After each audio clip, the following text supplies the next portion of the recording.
அனைவருக்கும் வணக்கம். இது உங்கள் ரைட்டர் சீலனின் யூடியூப் பக்கம். நாம் கேட்டுக்கொண்டிருப்பது பரகேசரி ஆதித்த கரிகாலன் பாகம் 1 உத்தமசீலியார் காண்டம் அத்தியாயம் 47 சகயாத்திரியில் ஒரு சபதம். இந்த அத்தியாயத்தை நாம வித்தியாசமான முறையில பார்க்க போறோம். 2 பேர் டிஸ்கஸ் பண்ற மாதிரி, அழகா கதை சொல்ற மாதிரி. இந்த முறை நல்லா இருக்கா இல்லையான்னு சொல்லுங்க. நல்லா இருந்தா இதே முறையில் தொடருவோம். இல்லனா பழையபடி புத்தகத்தில் இருப்பதை அப்படியே வாசிச்சு கண்டினியூ பண்ணலாம். ஓகே, வாங்க கதை கேட்க போகலாம். வணக்கம். இன்னைக்கு நாம ஒரு ரொம்பவே இருண்ட, அதே சமயம் பயங்கர சுவாரஸ்யமான ஒரு ஆழமான அலசல பண்ண போறோம். கண்டிப்பா. நீங்க இந்த டாபிக்கை தொடர்ந்து ஃபாலோ பண்றவரா இருந்தா, பரகேசரி ஆதித்த கரிகாலன் கதையில வர்ற உத்தமசீலியார் காண்டம் பத்தி உங்களுக்கு நல்லாவே தெரிஞ்சிருக்கும். நிச்சயமா தெரிஞ்சிருக்கும். அதுல 47வது அத்தியாயமான சகயாத்திரியில் ஒரு சபதம் அப்படிங்கிற பகுதியை தான் இன்னைக்கு நாம ரொம்ப நுணுக்கமா அலச போறோம். இது ரொம்ப முக்கியமான ஒரு சாப்டர். ஆமா. முதல்ல இந்த சம்பவத்தோட களத்தை நீங்க கொஞ்சம் கற்பனை செஞ்சுக்கணும். சகயாத்ரி மலைத்தொடர், யாருமே இல்லாத ஒரு அடர்ந்த காடு. பயங்கர இருட்டு வேற. கரெக்ட். பயங்கரமான இருட்டு, அதைவிட பயங்கரமான பேய் மழை கொட்டி தீர்த்துட்டு இருக்கு. அந்த மழையிலிருந்து தப்பிக்க ஒரு பெரிய குகைக்குள்ள சில மனிதர்கள் தஞ்சம் அடைஞ்சிருக்காங்க. வெளியில இயற்கையே ஒரு பெரிய இருட்டையும் குளிரையும் கொடுத்துட்டு இருக்கு. ஆனா அந்த குகைக்குள்ள மனித மனங்களோட இருட்டு அதைவிட பயங்கரமா வேலை செஞ்சுட்டு இருக்கு இல்லையா? அதாவது இதுல இருக்கிற மிக முக்கியமான ஒரு முரண்பாடே அதுதான். நாம எப்பவுமே வரலாற்றையோ இல்ல வரலாற்று புனைவுகளையோ படிக்கும்போது யார் யார ஜெயிச்சாங்க, எந்த படைகள் மோதிக்கிருச்சுன்னு வெளியில தெரியற விஷயங்களை மட்டும்தான் பார்ப்போம். ஆமா, அதுதான் வழக்கமா நடக்கும். ஆனா இந்த குறிப்பிட்ட அத்தியாயத்தோட ஸ்பெஷாலிட்டி என்னன்னா, ஒரு மாபெரும் அரசியல் சதி எப்படி மனிதர்களோட காமம், வன்மம், தனிப்பட்ட ஏமாற்றம், பழிவாங்கும் உணர்வு இதிலிருந்து உருவாகுது அப்படிங்கறத ரொம்ப ஆழமா காட்டுது. எக்ஸாக்ட்லி. நீங்க கவனிச்சு பாத்தீங்கன்னா, அந்த குகைக்குள்ள ஒரு மாவீரன் உயிருக்காக போராடிட்டு இருக்கான். ஒரு யுகமே முடிய போகுது. ஆனா அதே இடத்துல வெளியில அடுத்த தலைமுறைக்கான ஒரு மாபெரும் வஞ்சனை ரொம்ப அமைதியா தந்திரமா விதைக்கப்படுது. மரணமும் ஒரு புது சதியோட பிறப்பும் ஒரே இடத்துல நடக்கிறது தான் இதோட மையப்புள்ளி. இது படிக்கும்போது எனக்கு என்ன தோணுச்சுன்னா, அந்த குகைக்கு வெளியில நடக்கிற முதல் காட்சியே ரொம்ப இன்டென்ஸா இருக்கு. ஆமா, பீதாம்பரன் காட்சி. கரெக்ட். அங்க பீதாம்பர கேசவன் ஒரு இளைஞன் மழையில தனியா உட்கார்ந்து தம் வாழை தீட்டிட்டு இருக்கான். அவனுக்கு வயசு வெறும் 18 தான். நாஞ்சல் நாட்டு அந்தனர் குலத்தை சேர்ந்தவன். முக்கியமா காந்தலூர் சாலையில கடுமையான பயிற்சி பெற்ற ஒரு வீரன். ஆமா, அவனுக்குள்ள பாண்டியர்கள் மேல இருக்கிற விசுவாசமும் சோழர்கள் மேல இருக்கிற கோபமும் அந்த வாழை போலவே 2 பக்கமும் கூர்மையா இருக்கு. ஆனா பாருங்களேன், ஒரு 18 வயசு பையன் உள்ள ஒரு மாவீரன் செத்துட்டு இருக்கிறப்போ எந்த சலனமும் இல்லாம வெளியில உட்கார்ந்து வாழை தீட்டிட்டு இருக்கான்னா, அவனுக்குள்ள எந்த அளவுக்கு ஒரு கர்வம் இருக்கணும். அதுதான் காந்தலூர் சாலையோட பயிற்சி அவனுக்கு கொடுத்த ஒரு விதமான வரட்டு பிடிவாதம். உடல் ரீதியா அவன் ஒரு பெரிய வீரன், ஆனா உணர்வு ரீதியா அவன் இன்னும் பக்குவப்படாத ஒரு சிறுவன் தான். அது உண்மைதான். இத ரொம்ப சரியா புரிஞ்சுகிட்ட ஒரு ஆளுதான் சுந்தரகேரளன். ஒரு தேர்ந்த அரசியல்வாதி, எப்போ யாரை எப்படி பயன்படுத்தணும்னு தெரிஞ்சவன். அவன் மெல்ல பீதாம்பரன் கிட்ட ஒரு வார்த்தை சொல்றான். ஆமா, பீதாம்பரா வாழை தீட்டுவதை விட பகைமேறி தீட்டுவதுதான் ஒரு வீரனுக்கு அழகுன்னு சொல்றான். இந்த ஒரு வசனத்துல அவன் பீதாம்பரனோட மொத்த ஈகோவையும் தட்டி எழுப்புறான். கண்டிப்பா. இந்த இடத்துல சுந்தரகேரளனோட ஸ்ட்ராட்டஜி எனக்கு ரொம்ப ஃபேசினேட்டிங்கா படுது. வாழை தீட்டுறதை விட பகைமையை தீட்டுறதுதான் அழகுன்னு அவன் சொல்றதுக்கு உண்மையான அர்த்தம் என்ன? அதாவது வெறும் ஆயுதங்களை வச்சுக்கிட்டு ஒன்னும் பண்ண முடியாது, உனக்குள்ள அந்த எமோஷனல் ஃபயர் இருக்கணும்னு அவன் சொல்ல வரான். ஒரு 18 வயசு பையனை ஒரு பெரிய சாம்ராஜ்யத்தோட பகடைக்காயா மாத்துறதுக்கான முதல் படியா இது தெரியுது. 100க்கு 100 உண்மை. சுந்தரகேரளன் ரொம்ப நேரடியா போய் எனக்காக வேலை செய்யு கேட்கல. ஏன்னா அப்படி கேட்டா ஒரு வீரன் ஒத்துக்க மாட்டான். அவனுக்கு ஒரு தனிப்பட்ட காரணம் வேணும். அதனால சுந்தரகேரளன் என்ன பண்றான்னா, பீதாம்பரனோட தந்தை பட்டகேசவனார் வைப்பாறு போர்க்களத்துல சோழன் உத்தமசீலனால கொல்லப்பட்ட அந்த பழைய காயத்தை ரொம்ப நுணுக்கமா கிளறான். உன் உடம்புல ஓடுறது பாண்டிய ரத்தம், உன் அப்பாவோட தியாகம் எனக்கு தெரியும்னு சொல்லி அவனோட பரம்பரை பெருமையை தூண்டி விடுறான் இல்லையா? ஆமா, அரசு தந்திரம் சொல்லுவாங்களே, அது இதுதான். ஒரு மனிதனோட தனிப்பட்ட இழப்பையும் கோவத்தையும் எப்படி ஒரு சாம்ராஜ்யத்தோட அரசியல் லாபத்துக்காக மாத்துறது அப்படிங்கிறதுக்கு இது ஒரு டெக்ஸ்ட் புக் உதாரணம். வாவ்! அப்போ சுந்தரகேரளன் பீதாம்பரனோட அப்பாவோட மரணத்தை ஒரு இன்வெஸ்ட்மெண்டா யூஸ் பண்றான். எக்ஸாக்ட்லி. இதை தொடர்ந்து அவன் தன்னோட நிஜமான நோக்கத்தை வெளியிடுறான். உள்ளே இருக்கிற சிறுவன் வீரநாராயணன் மனசுல சோழர்கள் மேல, குறிப்பா உத்தமன் மேல இருக்கிற பழைய பாசம் ஒரு தடையா இருக்கு. அதனால இனிமே பீதாம்பரன் நாராயணனோட நிழல் மாதிரி கூடவே இருக்கணும், ஒவ்வொரு நிமிஷமும் அவன் காதுல சோழர்கள் மேலான வெறுப்ப ஊட்டி வளர்க்கணும்னு ஒரு அசைன்மெண்ட் கொடுக்கறான்.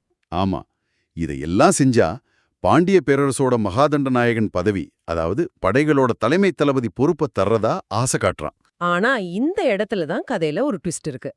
பீதாம்பரன் அந்த பதவிய பாண்டியர்களோட விசுவாசத்துக்காகவோ அரசியலுக்காகவோ ஏத்துக்கல. அவன் மைண்ட்ல ஓடுற கணக்கே வேற. கண்டிப்பா பீதாம்பரனோட மூளையில அப்ப ஓடுறது வீரம் அல்ல, தன் வயசுக்குரிய வக்ரம் கலந்த ஒரு காமம். மகாதண்ட நாயகன் பதவி கிடைச்சா அந்த அதிகாரத்தை வச்சுதான் ஆசைப்படுற செண்பகமித்திரையை அடைஞ்சிடலான்னு அவன் மனம் தப்பு கணக்கு போடுது. காமம் மனிதனை எந்த அளவுக்கு குருடாக்கும்னு பாருங்க.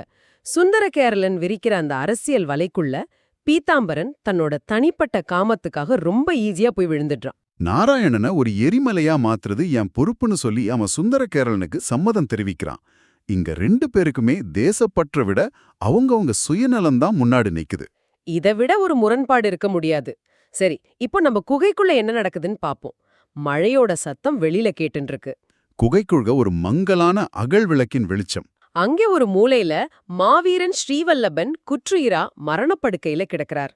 மலை மாதிரி இருந்த ஒரு மனுஷன், எதிரிகளை பந்தாடிய ஒரு மாவீரன், இன்னைக்கு ரொம்ப பரிதாபமா துடிச்சிட்டு இருக்கிறத பார்த்து சிறுவன் வீரநாராயணன் கண்ணீர் விட்டு கதறான். அந்த சிறுவனோட துயரமும் அவன் மாமா மேல வச்சிருக்கிற பாசமும் அந்த இடத்துல ரொம்ப எமோஷனலா பதிவாகி இருக்கு.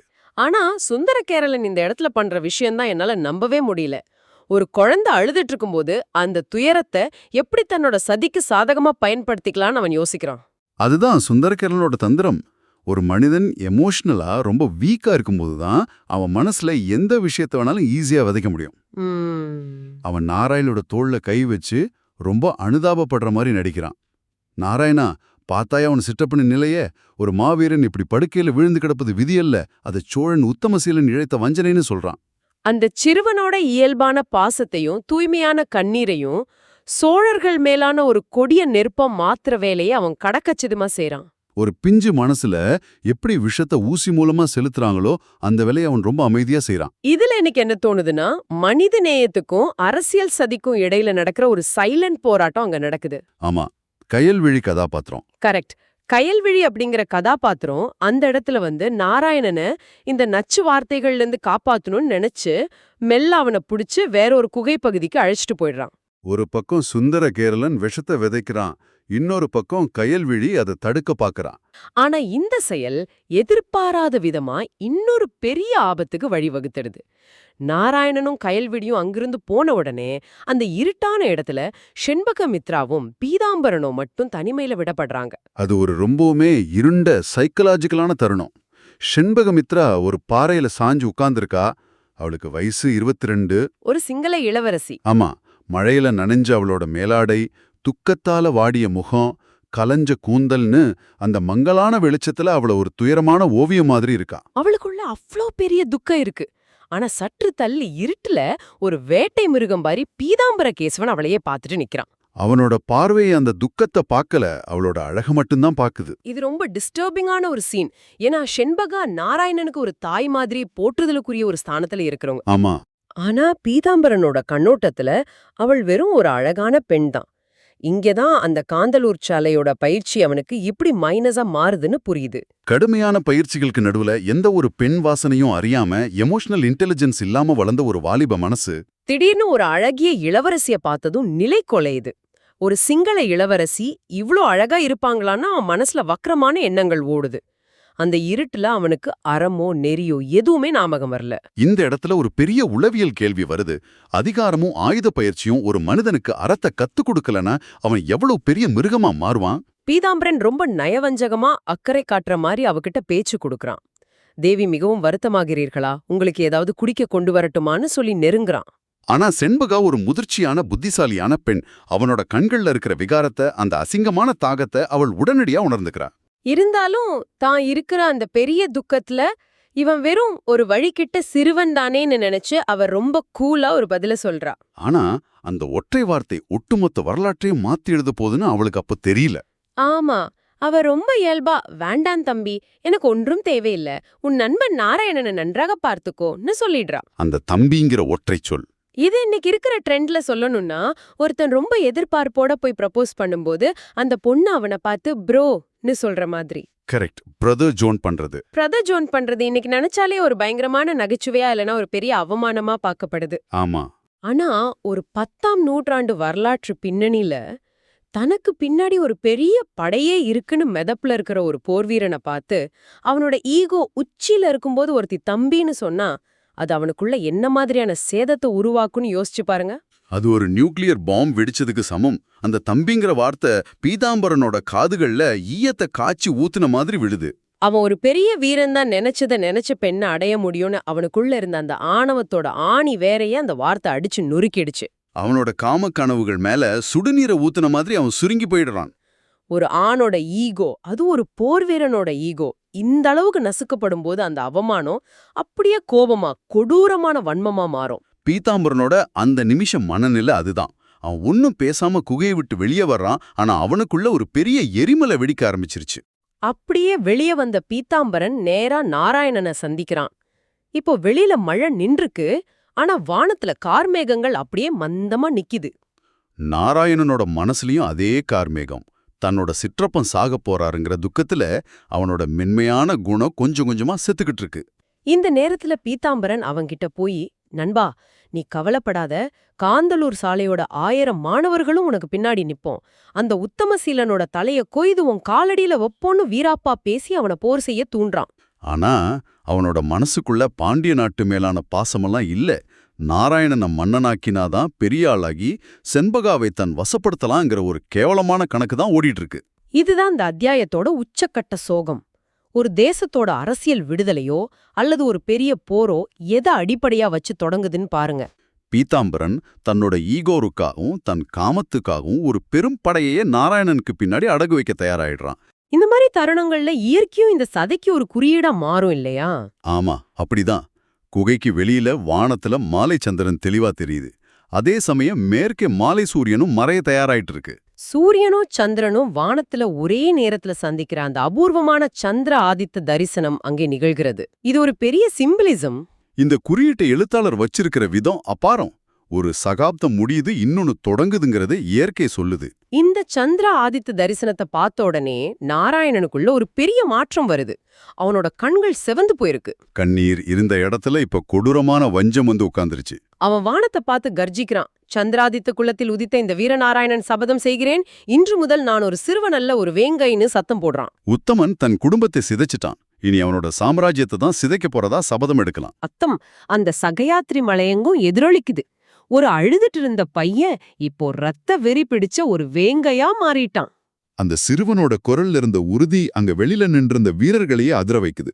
ஆனா இதையெல்லாம் தூரத்துல ஒரு மரத்தோட நிழல்ல நின்னு பாத்துட்டு இருக்கிற சுந்தரகேரளனோட முகத்துல ஒரு மர்மமான சிரிப்பு. தான் நட்ட விஷவிதை இப்போ பெரிய மரமாயிடுச்சே, இனி அது தன்னோட வேலையை தானாகவே பார்க்குங்கிற ஒரு திருப்தி அவனுக்கு. இதையெல்லாம் ஒட்டுமொத்தமா கனெக்ட் பண்ணி பார்த்தா நமக்கு ஒரு விஷயம் ரொம்ப தெளிவா புரியும். உத்தமசீலன் போர்க்களத்துல மதுரையை ஜெயிச்சிருக்கலாம். அது வெறும் ஆயுதப் போர். ஆனா ஒரு இளவரசனோட நம்பிக்கையை அவன் தோற்கடிச்சான் பாருங்க. அந்த இடத்துலதான் பாண்டியர்களோட ஆகப்பெரிய ஆயுதம் உருவாகியிருக்கு. மரண படுக்கையில இருக்கிற ஸ்ரீவல்லபன் விட்டுட்டு போற பகை இப்போ நாராயணன்கிற ஒரு சிறுவனோட வடிவத்துல விஸ்வரூபம் எடுத்துடுச்சு. போர்க்களத்துல தோற்ற பாண்டியர்கள் உளவியல் ரீதியான இந்த யுத்தத்துல ஜெயிக்க தொடங்கிட்டாங்க. கரெக்ட். இந்த அத்தியாயத்தோட முடிவு ரொம்பவே த்ரில்லிங்கா இருக்கு. பீதாம்பரன் மீண்டும் ஒரு முறை குகைக்குள்ள இருக்கிற செண்பகாவை பாக்குறான். காத்துல அவளோட சேலை தலைப்பு லேசா விலக அவனோட கண்கள் மறுபடியும் மின்னுது. இவ்ளோ பெரிய சபதம், இவ்ளோ பெரிய அரசியல் மாற்றங்களுக்கு நடுவுலையும் அவனுக்குள்ள அந்த நிராகரிக்கப்பட்ட காமம் ஒரு கரிய நிழல் மாதிரி படர்ந்துட்டே இருக்கு. மதுரையின் அரியாசனம் மீண்டும் ரத்தத்தை கேட்க தொடங்கிவிட்டது அப்படிங்கிற ஒரு பவர்ஃபுல்லான வரியோட இது முடிகிறது. சோ இந்த சோர்ஸ் மெட்டீரியலை நாம இவ்ளோ நேரம் டிஸ்கஸ் பண்ணதுல இருந்து நாம என்ன கத்துக்கலாம்? இதுல இருந்து நாம எடுத்துக்க வேண்டிய முக்கியமான இன்சைட் என்னன்னா, வரலாறுங்கிறது வெறும் அரசர்கள், அவங்களோட படைகள், அவங்க பயன்படுத்தின வாள்கள் சம்பந்தப்பட்டது மட்டும் கிடையாது.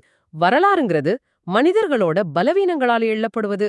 சுந்தரகேரளனோட தந்திரமான மூளை, நாராயணனோட தூய்மையான மனசுல விதைக்கப்பட்ட அந்த விஷம், எல்லாவற்றுக்கும் மேலாக பீதாம்பரனோட நிராகரிக்கப்பட்ட காமம் மற்றும் அவமானம். இந்த மூணும் சேர்ந்த ஒரு கலவைதான் அந்த சகாயாத்ரி மலையில ஒரு மாபெரும் அழிவுக்கான தொடக்க புள்ளியா மாறியிருக்கு. இது நம்மள ரொம்ப ஆழமா யோசிக்க வைக்குது. நீங்க இத கேட்டுட்டு இருக்கும்போது உங்களுக்குள்ள ஒரு கேள்வி வரலாம்.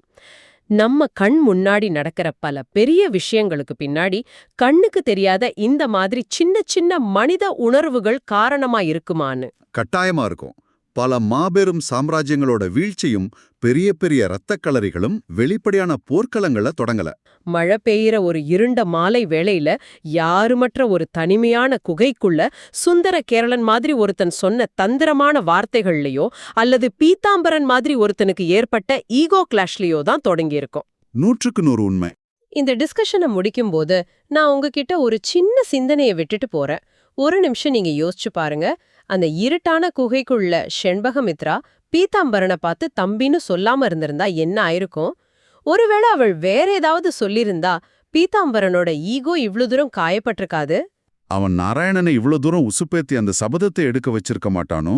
சில நேரங்கள்ல ஒரு மாபெரும் சாம்ராஜ்யத்தோட தலைவிதி ரொம்ப கேஷுவலா சொல்லப்படுற ஒரு ஒற்றை வார்த்தையில தான் தொங்கிட்டு இருக்கு. அடுத்த முறை நீங்க எந்த ஒரு வரலாற்றை படிக்கும் போதும் இந்த மனித உணர்வுகளுக்கு பின்னாடி இருக்கிற அரசியலை கொஞ்சம் கவனிச்சு பாருங்க. அப்போ உங்களுக்கு உண்மையான வரலாறு புரியும். தொடர்ந்து இணைந்திருங்கள். அடுத்த சுவாரஸ்யமான டாபிக்கோட உங்களை சந்திக்கிறோம். வணக்கம்.